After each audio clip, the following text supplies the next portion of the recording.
Hey, what's going on, guys? Battle Nation Zimper here, back today with another video. And today, guys, we have a very requested topic, a very cool topic, and that is the history and the future of player versus player in Battle Nation. So a lot of stuff is happening in the Battle Nation community, and probably even better, a lot of exposure is happening to the Battle Nation community. Battle Nations across all platforms, YouTube, Google, and other social medias like Instagram and Twitter has been getting a huge uptick. And I've noticed a lot of articles being written about Battle Nation. So a lot of good stuff in the works, but even better than that, we're getting ready on our first major update. No confirmed dates yet. As soon as we get them, I'll of course let you guys know. But what we're mainly looking for in this next progression is, of course, boss strikes, multiplayer, and of course that means player versus player. So we can talk a little bit more about boss strikes in the future, and we already have done greatly so on this channel. We've covered every single previous boss strike in old Battle Nations, and we've done a little review of what they might look like about a week ago. So definitely check those videos out if you're interested in old boss strikes or how they may look. But let's jump into a very interesting topic, and that is the future of Battle Nations player versus player. So in the old Battle Nations, player versus player meant two things primarily. One, you'd go into a real-time, PvP with two formations, your formation and theirs, and you guys would just battle it out until somebody dies. Pretty self-explanatory. Or you could raid or occupy somebody else's base. And we'll be covering both of those and what they may look like when they come back in Battle Nations, because there will be a little bit of changes. Nothing too crazy. I know there is a little bit of fear that they're going to ruin that system or change it to a way that we wouldn't like. Keep in mind, this is Madronic Games. This is a great company. They've brought back everything pretty much idyllic without any of the original source code. So with this much attention to detail, I would be shocked if they changed anything major besides maybe some of the timings of how occupyings work and maybe, their tile size or something like that. But without any further ado, let's jump right into player versus player as read on the Battle Nations wiki. So this is the overview of it on the wiki, and it reads: player versus player in PvP is an intense game feature which allows players to interact in battles and play against each other. Once players reach level 5 and build a battle flag in arena, they can participate in player versus player. There are 3 general facts to side with of the game which can be accessed through player versus player button: anytime PvP or synchronized PvP, real-time PvP or synchronic PvP, fight a friend, fight a random match. Another form of player versus player involves attacking another player's nations directly. This can be done in 2 ways: raid and occupy. So pretty much covered that perfectly, exactly what I just said. If you want to battle some formations, that would be, anytime PvP or real-time PvP. Anytime is they set up a formation and you attack it. So, they'll get to decide the formation, whatever, of their units they want to put out, but you'll get to attack basically an AI. You'll be going against, an artificial intelligence.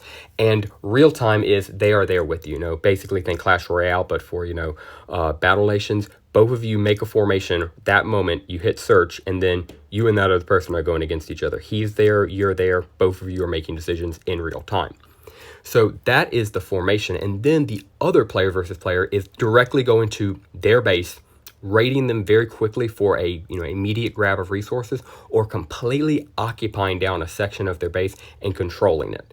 So those are the 2 types, and there's really not too terribly much to go into. There's a lot, and I mean a lot of details. I'll go ahead and throw this up. I'm not going to read all of it because I've already read through it, and let me just tell you, it's not boring per se, but what really gets me is this is very much how Battle Nations conducted themselves early on. And I will read this one excerpt. Entry into anytime PvP battles uses 1 PvP energy. After a retreat, PvP energy generates once per minute from the arena. There is a maximum of 60. Special invading encounters during specific events or missions can be defeated for a random chance to drop PvP energy.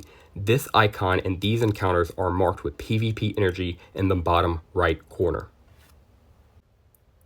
So, what does all of that mean? Well, basically, in short, it just says if you want to do a PvP battle, it will use 1 energy, but the energy is super forgiving. Even if you completely drain out your energy, it'll only take 1 full hour, 60 minutes for it to recharge.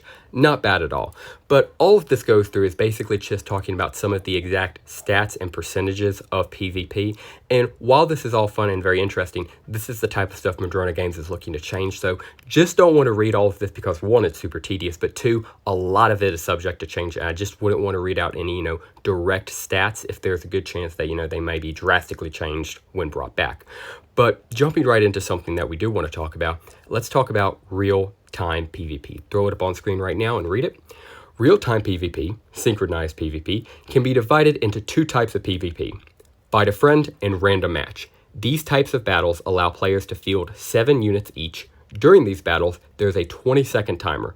If a player does not attack within 20 seconds, the turn is lost, and the opponent can attack. Units used in battle require a return time of 2 hours before they can be used again. Any units lost in battle do not need to be repaired in a hospital or repair bay. And again, this right here, just a prime example of why I love Z2 so much and Battle Nations in general, and why I'm so grateful Madrona Games is honoring it, because in just about any other game, PvP is a very serious thing. If you lose it, it's very harsh consequence-wise.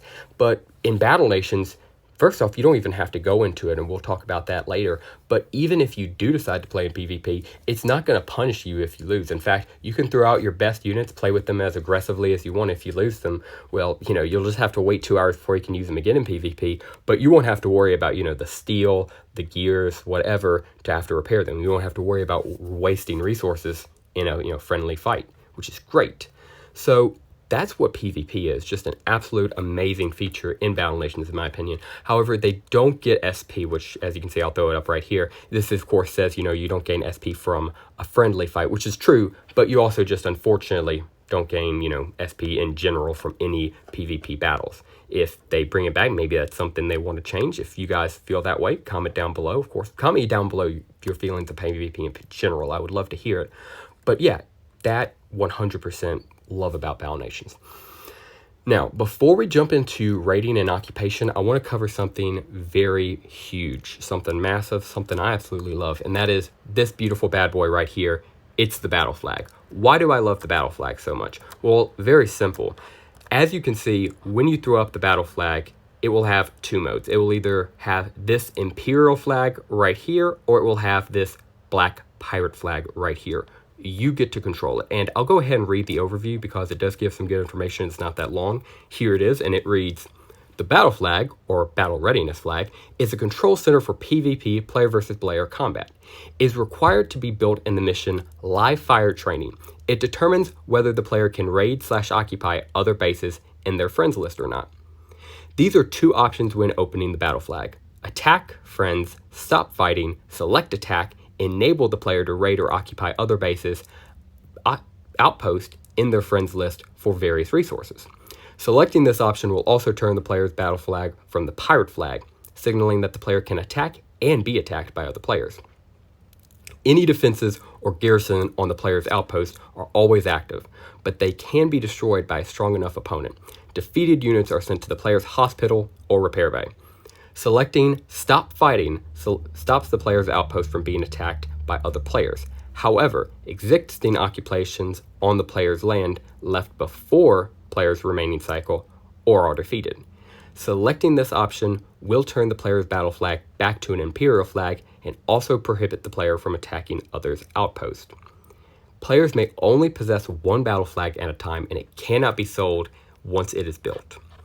So, again, another huge credit I want to give to Z2, and I know I'm really just, praising Z2 here, but genuinely, it's such a nice design. You can raise the imperial flag, keep it up, and then PvP doesn't exist for you. So if you're somebody who's just sitting here thinking, man, I don't want to do this, I just don't want people to attack me, dude, I got fantastic news for you. You don't have to worry about it. As soon as you cast that imperial flag up, you'll never be attacked again. And by the way, there's no limit for it. You can put that imperial flag up and never take it down. And again, just a really strong comparison I want to draw. Clash of Clans. They make you pay for shields. You have to pay real life currency, not even your own in-game currency, but real life gems. So you're going to have to pay them money if you don't want to be attacked. So literally just asking Supercell, hey, please don't let people destroy my base. They'll demand money from you. Compare that to Battle Nations, which will literally tell you, hey, you don't want to deal with PvP? Perfectly fine. Raise the Imperial flag. You'll never be attacked again. And it's just a very, very player-friendly option that I'm so grateful they implemented. So as it reads, we can definitely throw up the Imperial flag, but let's talk about that pirate flag. So let's say you're bloodthirsty. Let's say you want to kill. Well, you're going to have to raise the battle flag. And while that allows you to attack people, it of course allows people to attack you right back. So once raising the Imperial battle flag, you will be able to go attack other people's bases. And this is a lot more, I guess you could say, high stakes than real-time PvP or synchronized PvP. Because when, it's synchronized or real-time PvP, it's just two formations fighting. They both go at it, they tear into each other, and then, they walk away. All units are fine, they may get some rewards, the winner gets some rewards, cool. But at the end of the day, that's pretty much it. But when it comes to player versus player in the sense of going to somebody's base or somebody coming to your base, it's completely different. All bets are off. This is consensual because, either you have the pirate flags raised and they have the pirate flags raised. Nobody has an Imperial flag. And since that, consent is given for, bloodshed, consequences are much more severe and the stakes are much higher. You can get a lot more resources by raiding and occupying, but if a unit dies, it's actually dead. If you attack their base and kill their units are going to the hospital repair bay. If, you lose some units in the attack, your units are going to your own hospital repair bay. So deaths here actually do matter. And again, you do get more resources from it, but unfortunately, you do have, the risk of it. So let's go ahead and read real quick the overview of attacking and raiding in Battle Nations. It reads, when enabled, the battle flag allows players to attack their friend's outpost for resources, but in exchange, any of their friends may attack that player as well. Different decorations and buildings will yield different amounts of rewards. Attacking, when raiding, attacking a spot on a friend's land will earn a set amount of resources once. Once this battle is finished, used troops will retreat immediately and return time of 30 minutes. So what that means is, let's say you don't want to occupy your friend's base, but they have something that you want, money, wood, iron, whatever. You see that thing, and for an example, we'll just say oil. You see their oil pump, and let's say they have an oil pump and oil barrels right around it. Awesome. You raid that, you get an immediate spur of oil, and then 30 minutes you'll get your troops back. Cool.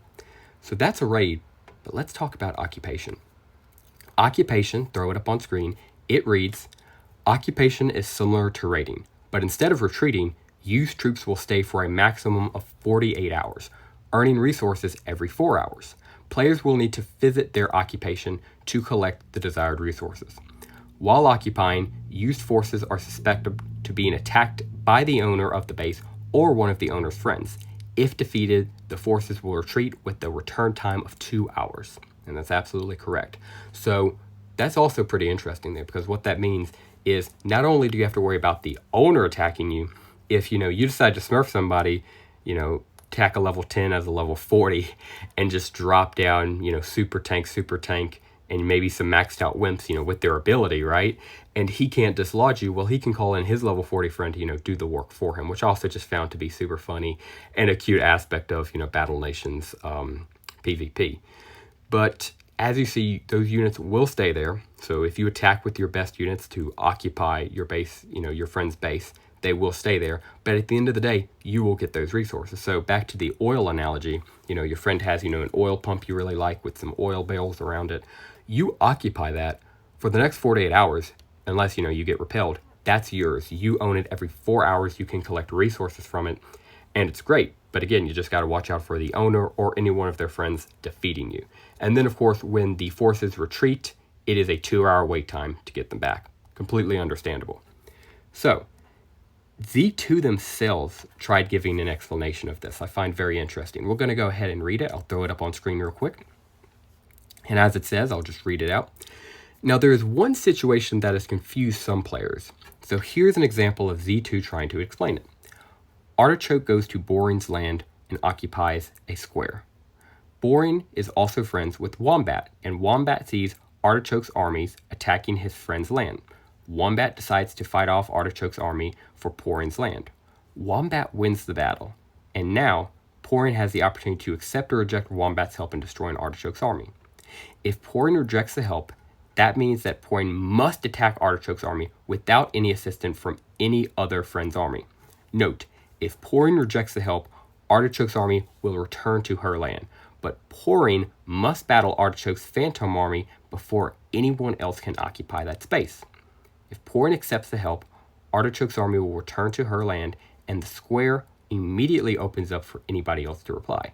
So, a bit complicated there. What that basically says is, if you reject help, it's all on you. Nobody else can come in and help you, unfortunately, but it is on you. And it's a little bit confusing how, I know that he even said it was confusing, but what it basically sounds like is not only do you have to, accept the help, or if you reject it, it's gone forever, but as it reads right there in that little note, if Porin rejects the help, Artichoke's army will return to her land, but Porin must battle Artichoke's phantom army before anyone else can occupy the space. And what I think phantom army means there is, for them, they're not even going to see their own army anymore.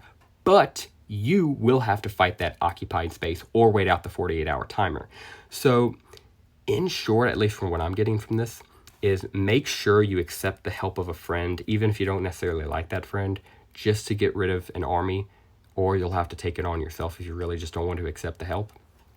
And if you do reject the help, but they did beat them, you will still have to, fight it, but they won't. So the person who occupied you won't see their army there, but you still will. And with how complicated this is, this might be something Madrona Games decides to change, because even after reading it, I'm a little bit confused. But it does seem, for the most part, just accept your friend's help and don't get caught into a situation, where there's a phantom army. And again, maybe that's fixed by Madrona Games. We'll go ahead and keep reading we'll go ahead and read some more information about, because we're almost done with it. But I did also just want to read this real quick. Maximum raids and occupation. And again, I'll go ahead and throw it up on screen and read it out real quick. Maximum raids and occupation. There is a maximum number of raids or occupations allowed within any player's outpost. The maximum number for occupations of an outpost is determined by the owner's level. Note that retreating armies also count as occupation spots until the retreat is complete. Also note that players need to be level 12 to be able to occupy another player's outpost. Additionally, they have to have raised the battle flag. So, as we can see, it does give, from levels 1 to 2, it's 0, levels 3 to 4, it's 1. And it's interesting because I'm not sure if the player could have raised the battle flag, obviously not having built it yet at, as small as level 3 to 4. But I imagine, I guess since they put it here, they allow you to attack it. So you do need the battle flag to get peace with the Imperial flag. That's a bit interesting. But this is a very good thing. This isn't saying that you yourself are limited to occupation, which is great. You can, occupy and raid as much as you want. But people are limited to how much they can raid and occupy you. So going all the way to the very bottom there, of course, it just showed the full list. But this is the very bottom. It says level 60 to 70, you get 20 spots. So your friends could theoretically hit you with 20 occupations. But again, it's really good that it's limited, because if not, people like me and other Battle Nations YouTubers will probably just have our entire base occupied with level 6 wimps and tier 10 boss strike units. So I'm grateful for that. Appreciate that, Z2, limiting us to how many occupations we can have. It's a good thing. And that is the end of the wiki. It then goes into some galleries, which unfortunately do appear to be a bit messed up, although, I do believe I can probably get them. So I'll be throwing them up right now. So if you're seeing them, by all means, this is what they look like. This is battle map for anytime PvP inside the combat arena. So when inside the combat arena, this is what you'll be seeing. This is what it will look like. At least this is what it did, and I imagine this is most likely what it's going to look like when it comes back. Not bad at all. I really like the simplification of it. I think it looks kind of cool. And yeah, it's not my favorite. My favorite is this very next one here. Boom, right here. And I was already able to get fixed, so these definitely will be presented. This is my favorite. This is so freaking classic for me. I imagine most OG Battle Nations players remember this. This is the street. This is where you fight anytime PvP, any real-time battles. So again, just love that factor. Looks beautiful, and it's great. And as much as I love this scene right here, this classic street view of PvP real time, I don't necessarily love this more. It just gives me so much nostalgia. This is the PvP menu. Anytime PvP and real-time PvP. Just beautiful. You know, build an arena, fight, go fight their defensive armies, or fight a friend or random player real-time right now for some resources. Just beautiful. Absolutely adore it. And let's go ahead and end off the video talking about the resources given. So this is not confirmed. I want to make that very clear. But this is what you used to get for victory in PvP. It's a lot, so just brace. I will read it for anybody who doesn't like reading. No problem. It reads. Also throw it up for anybody who does like to read. And it states, random match. Tapping on random match and selecting let's go will bring up an empty battlefield. After fielding units on your side of the battlefield, the fight button can be tapped and start a search for an opponent. Opponents are selected on matchmaking. There are several factors when considering matchmaking. Who players are paired with is largely depends on whoever else is searching for a game at the same time. The matchmaking system will try its best to pair players with similar strengths, but if an immediate pairing cannot be found, the system will cast a wider net. Also, the unit players use is taken into account. Each troop has its own value. In PvP, the stronger the unit, the higher its value. For instance, a rank 1 Wimp is going to have a lower value in PvP than a rank 3 mini-tank. The system will try its best to pair players with similar army strengths. So freaking good, because obviously a boss strike unit is going to have a very high value, whereas if you're new to the game and your best unit is your mortar team you got from Recoil Ridge and maybe some riot troopers up front, you're obviously going to have a very low PvP value, which is good because that means you'll only go against other people with low PvP values. We'll go ahead and keep reading. Continuing on, it says, when the battle is over, the winner gains skill points equal to the total army value of the defeated player. These points are split up amongst all unit types in the winning player's army. Each surviving unit type who dealt damage to get a full share of the victory points. Each surviving unit that did not damage but did take damage gets half a square of victory points. Each defeated unit type and units who do not deal damage get a quarter share. In case of uneven skill point allocations, the system rounds to the nearest skill point. In addition, the winner gains 4 victory points, and the loser gains 1. In sufficient quantities, these can be used to gain random prizes, including gold, XP, bars, gears, and in rare cases, even nanopods. A 24-hour countdown timer starts as soon as the player tries to find a match. After the counter expires, the player's VP, value points, total reset to 0. There is currently 4 tiers of VP, requiring at least 10, 20, 30, and 40 VP respectively. There are no benefits to obtaining more than 40 VP. There is a small chance of getting a reward when you win a PvP battle after obtaining 40 VP within 1 day. The chances are the probabilities of getting a specific reward subsequently to the chance of actually getting a reward. These include, and we'll go ahead and read them all, level 1 to 4 by far gets the best. A 100% chance of a free nanopod. That's pretty freaking crazy. I like the sound of that. And then the nanopod chance gets lower and lower as you get higher up, but that's because they throw in other stuff and they do get a little bit higher. So I'll go ahead and just throw up all of these on screen and we'll go ahead and try to chew through them real quick. 5 through 9, 2 nanopods, 50%, gears, 25, bars, 25. And I'll go ahead and just show all of these because, yeah, this would be a little bit tedious to read all of them out. And I will read the last 3 right there because those last 3 are freaking insane. Level 45 to 55, 75% nanopod. It's only a 2% chance, but man, would you feel good if you got that. And then a 49% chance of 6 to 10 gears or 6 to 10 bars. And it keeps going up all the way to 56 to 65, and then there is 66. But 100% nanoshots, 2%, and a minimum of 7 to 11 gears or bars. And then finally, that beautiful maxed out 100 nanopods, 2% chance, or 8 to 12 gears, 8 to 12 bars. So, you start off with a 100% chance of getting 1 nanopod after, getting 40 VP from level 1 to 4, but you go all the way up to a 2% chance. It appears that 2% chance maxes out at level 30 to 44. So once you hit level 30, you're already at the 2% nanopods. But then every single rank you get after that, or, PvP, tab you get within, you're only getting more and more nanopods, maxing out at that 56 to 65, and then after that, it just gives you more bars and gears. So genuinely absolutely love that. So if you're short on bars and gears and you don't want to, have to go search for, Sovereign Navy, this sounds like PvP is going to be a great way to get that. I freaking love the sound of that. And yeah, I think this has a lot of potential. Z2 did a great job making a PvP system for this game.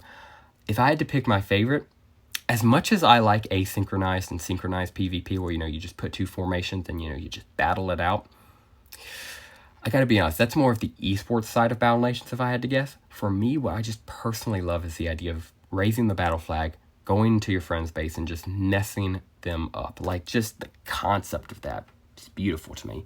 So I really hope we see that, and I honestly think we will. It's gonna be so freaking fun. Now let's talk about the future of Battle Nations PvP. This is completely speculatory. I'm gonna be talking just mainly about theories I have, so please don't credit me on any of this or lock me down, quote me. Just my personal thoughts. So first off, I think we will probably at some point, not soon, we got a lot of stuff that is in old Battle Nations that we need to get back first, but one of the very first new ideas I could totally see being implemented is a Guild Wars. Of course, this has been, talked about by numerous people in the community. It's a huge idea floating around. It's pretty simple. It's just, clan wars from Clash of Clans, but Guild Wars. And I think it has so much potential, however they decide to implement it. They could completely rip off Clash of Clans. Clash of Clans has certainly done that to enough other games, but they could just completely take a page out of Clash of Clans note and have it as in Clash of Clans, you start a clan war, and let's say, you have 50 people in your guild, they have 50 people. Every single one of your bases will be thrown out there, and, for the 2 days the guild, the clan war goes on, you can attack their bases, and if you 3-star them, you get 3 stars, 2-star, 1-star. Basically, you're trying to destroy as much of their base as possible, just like in the base game.